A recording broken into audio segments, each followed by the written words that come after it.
Running, running, running. Running, running, running. Explosions are coming. Running, running, running. Okay, those lyrics don't really work, but anyway, let's run.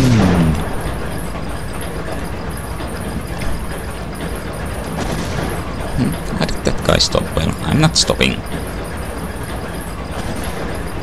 Okay, I hope this'll be...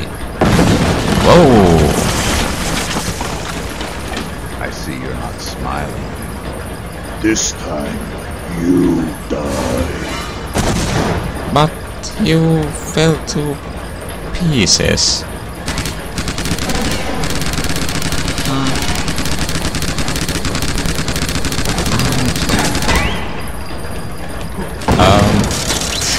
Hello?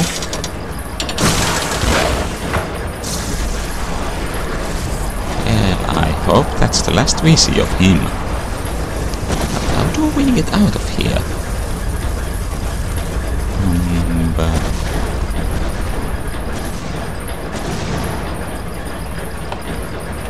Okay, I want to save now. Well, this is certainly safe.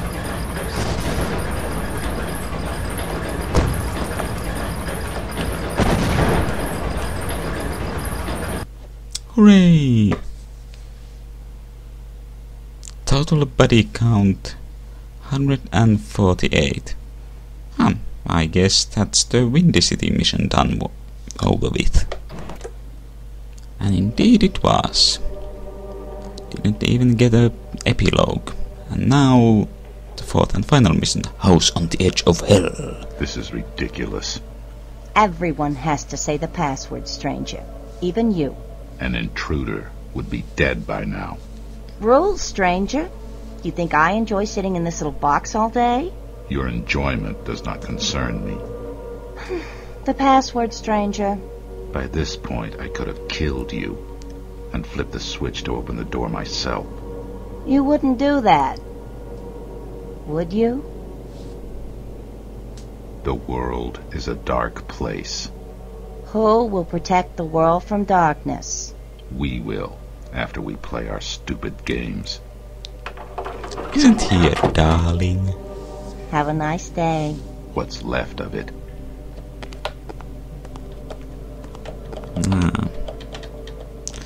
Don't even have weapons. Wait.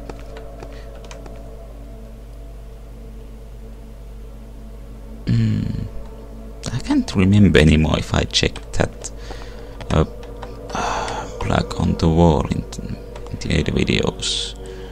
Department of Biological and Wildlife Research.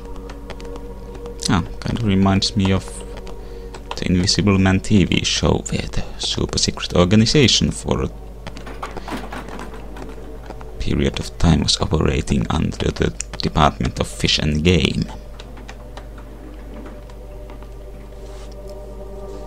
But let's go see what's the mission for this time, but why don't we socialize with our co-workers a bit first? Ah, stranger. I have a somewhat personal request. Hey, it's Ice Peak.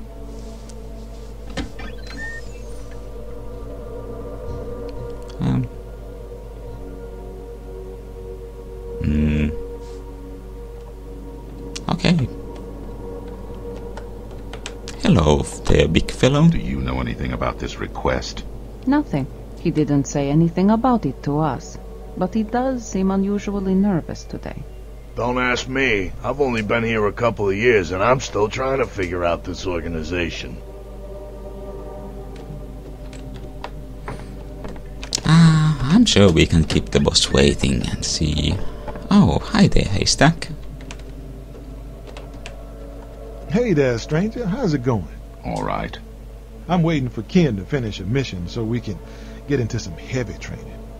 I've got a big mission coming up and I want to be prepared. I know you prefer to train out there in the real action, but you want to maybe warm up with me anyway? Maybe some other time. Okay. You got any pointers before you go? Don't get killed. Damn. If I didn't know better, I'd think you just made a joke. See you around, stranger. I'd love to spar with you, but unfortunately they did not implement mechanics for unarmed combat in this game.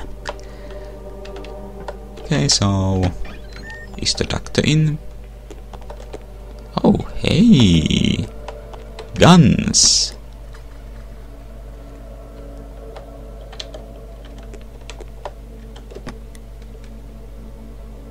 Bullet shotgun cells, and I guess this would be the shotgun itself. Yeah. And there's still one of the subterranean insectoid things. Hey Doc. Can seem to be able to trigger a conversation. So let's go see the... hear the briefing. Are you ready? And the doors magically Greetings, close, soldier. I suppose. General Biggs. I see you two have a mission to discuss, so I will take my leave now. It was good to see you again, Hapscom. Stranger. Do you have time after this briefing, perhaps? No, unfortunately, I have a meeting at 1300 hours in Pennsylvania. Just as well. I have an immense amount of paperwork to attend to. I know what you mean. Thanks for stopping by, General. It is always a pleasure to speak with you. Goodbye, Colonel. Good luck on your mission, soldier. No, I guess he'll close the doors instead. Do you remember Hamilton Killian? He was an operative, just before I came to Spook House. That's right. He served Spook House from 1909 to 1922. He's retired now, living in France.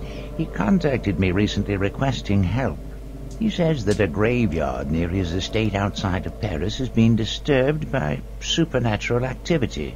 Killian was supposed to be the best in his day. What could possibly be a problem for him? He didn't offer much detail in his letter, but apparently the phenomena occurring there are more than even he can handle. He's requested that I send Spook House's best monster hunter. Me. Who else?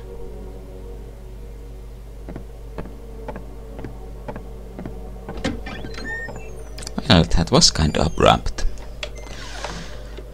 Oh yeah, let's see if there's something new on the bulletin boards.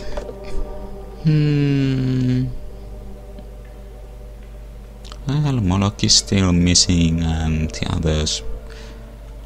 Well, I guess this wouldn't change all that much, but what about this one? Well, at least there are no more nudie pictures here, and why is there a picture of the Thompson submachine gun? And now vampire bat. And something. Now can we have a word with the lovely doctor? Not now, stranger. I'm busy. Yeah, you keep working on your water pipe there. I'll just grab this box of medical supplies, or bag of medical supplies. And really, what do you need a fire axe for?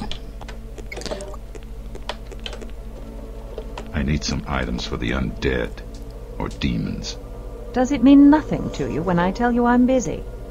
Okay, what kind of undead? Zombies? Vampires? What? Unsure. Maybe zombies. Well, I have this for type 1 zombies, but if they're any other kind of zombie, you are out of luck. And for demons, I have some of this. But I don't think you want to carry the 80-pound canister with you, do you?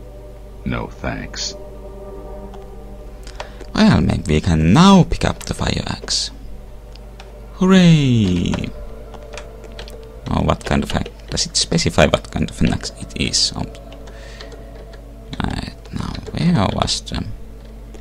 Well, it looks like a fire axe to me. The mission is a request of Hamilton Killian. Killian? Oh, God. I knew him. I came to Spook House just before he left. He was... scary. The most bitter man I've ever known. I think he was already insane by the time I met him. I'm sure you've heard all the stories. Well, let this be a lesson to you, boys and girls. If someone says they are busy and they shouldn't be disturbed, keep bugging them. Good things will come out of it eventually. I've heard a lot of stories. I'd like to know the facts. Since you were here, maybe you can set the record straight. My first official task at Spook House was to find a cure for vampirism. The case subject was a pregnant woman named Emily Killian, Hamilton's wife. It was futile. When a vampire injects its venom into a human, the human's blood changes. There's no reversing it. It's like when a fire burns wood. You can't change the ashes back into wood. Emily only survived as long as she did because the vampire injected only a small amount of his blood into her. The transformation was slow. Unfortunately, by the time Hamilton brought her in, too much of her blood was tainted. There was nothing we could do. Hamilton knew this as well as any of the doctors. Hamilton refused to confine Emily to our lab. Oh, I can only imagine what he must have gone through, watching as she slowly turned into the thing he hated most. He blamed himself for the whole thing. Nah, he shouldn't. He should blame us. Can we... Damn it, stranger, how many times do I have to tell you to keep your hands off my instruments? Sorry, I was trying to talk to you. Why did Hamilton blame himself? He went to London on a mission and took his wife along for a vacation afterwards. He had no trouble tracking down his target, a vampiress named Lady Ellen, who we thought was responsible for a series of vampiric murders in England. A couple of days later, his wife Emily disappeared. For 3 days, Killian and other Spook House agents hunted frantically for her, but they turned up nothing. On the third night, a London constable found Emily staggering, naked and confused along the banks of the Thames. Physically, she was fine, except for a little hypothermia and some scratches on her feet from wandering barefoot. The only thing really wrong with her was that she had no memories of the prior 3 days. Emily healed remarkably quickly, and Hamilton and wife returned to their way of life. A couple of months later, Hamilton announced that his wife was pregnant. Then her cravings began. Pregnant women get strange cravings, but Emily's hunger was different. Hamilton denied his suspicions of the cause, and soon after, Emily began having horrible dreams that were actually memories of those missing days back in London. It took her some time to confide in Hamilton. When she finally told him, Hamilton pieced together the clues from her fragmented memory to reach the horrible, undeniable truth. Actually, this is quite a long story. Are you sure you want me to go on?